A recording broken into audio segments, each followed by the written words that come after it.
บ้านสบายดีสบีได้นี่คือการดำหน้านี่นะผู้สาวบ้านเฮาเห็นบ่นี่เจ้าเสือสีชมเราดำหน้าไว้ได้ติดต่อไว้เด้อ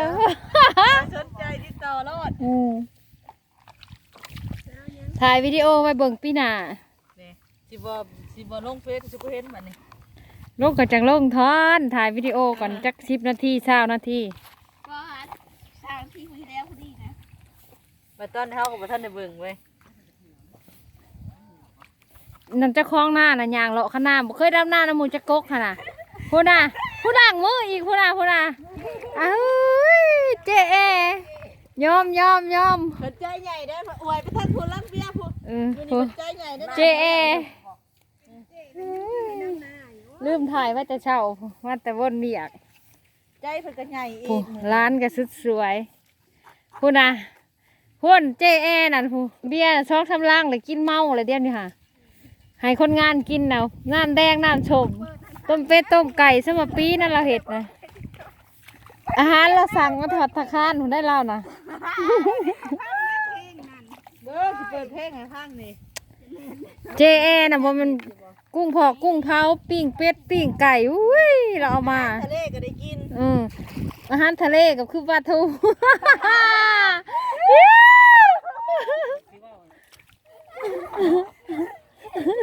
อาหารทะเลก็มีก็จังว่าแหละเอาไอ้ตูนมาดำเชิงอยู่ได้บานน่าเหือเลยเปิดเพลงทางเต้นเด้อเต้ยมาจับจอกให้เมทาเลยเต้ยเมทาชิเย็นเบียร์ให้ร้านจับกว่าย่านบ่ได้เรื่อง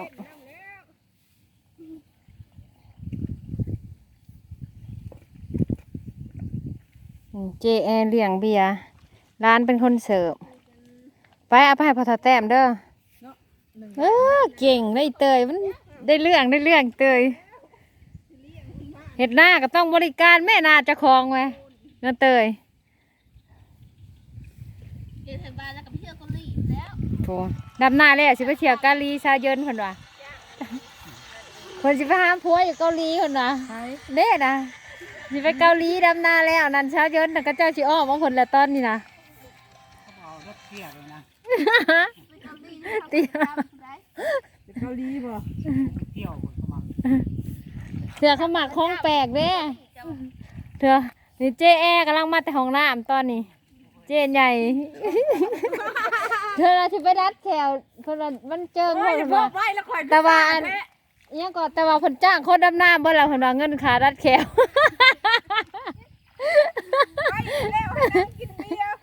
หน้าทงนี่นะมิจะพวกแขวอยากเจิงหน่อยหนึ่งโดยเฉพาะคนงานสาวเตี้ยนี่นะนี่ทั้งกลางนี่นะคนไหนคือที่มันฟ้าแฝดกันนี่นะพัดภาคจากกันผู้หนึ่งนะไปอยู่แท้ทั้งเทิงผู้เต็มมันเปิดชุดอะไรนี่พวนอยู่กลางเตี้ยนี่นะคือที่เป็นช่องไอ้น้องเนาะเนี่ยห้ากระพบกันบางหนึ่งนี่แถวก็คือกันคือจิพันภาคจากกันแต่เฮงล่ะห้าก็มาเจอกัน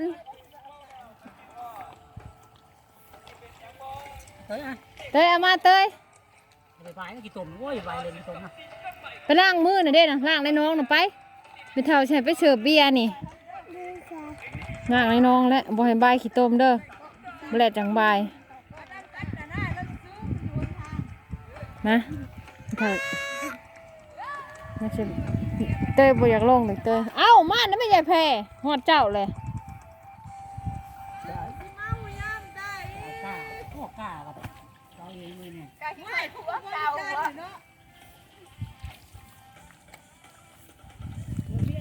โอ้ยเจ๊น่ะ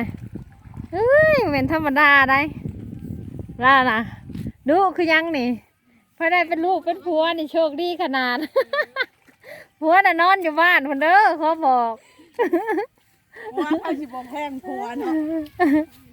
แห้งยอดยอดมันมีหมักแนวแซ่บหมักแนวแซ่บแป้งยอดมันมีแนวแซ่บ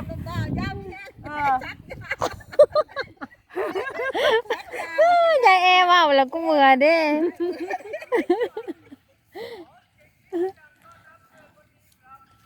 ใครเป็นโรคเกาต์ เขายายจ่อยได้ลกกันนั่นสนั่นวันเวอร์อยู่ค่ะ จะลูกค้าที่ไหนบ้าง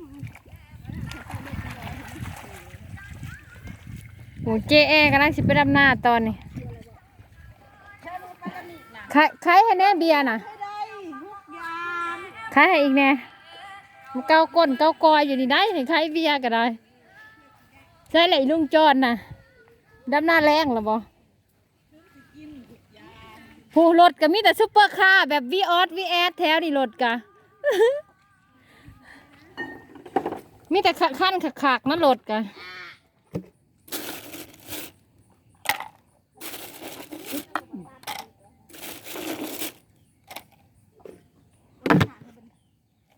จ้างคนงานกับบ่มีเมื่อยคนงานก็มีความสุขถ้าหายเฮวๆแถวนี่ล่ะ มันคือบ่ดังวะ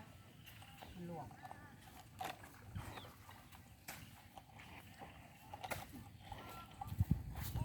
บ่ได้อกหักพอถึงมันก็ดังนะมีพอโค้งไปเป็นหลวงมันกว้างมันก็เป็นบ่ดัง ว่าตายเฮีย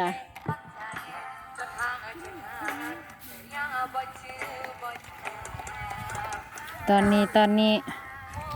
กำลังอ่ะเยินหอดมึงแล้ว โอ๊ยกำลังขึ้นมาพอดีเลย มืด อ่ะ แต่สิลืมยามใดใจมันก็ คิดฮอดผัวเก่าบ่อ่ะตอนนี้สิไปไล่สดเด้อบัดนี้เด้อถ่ายพอมีแห้งสิเฮ็ดวิดีโอเอาลงช่องจักเล็กจักหน่อยเนาะ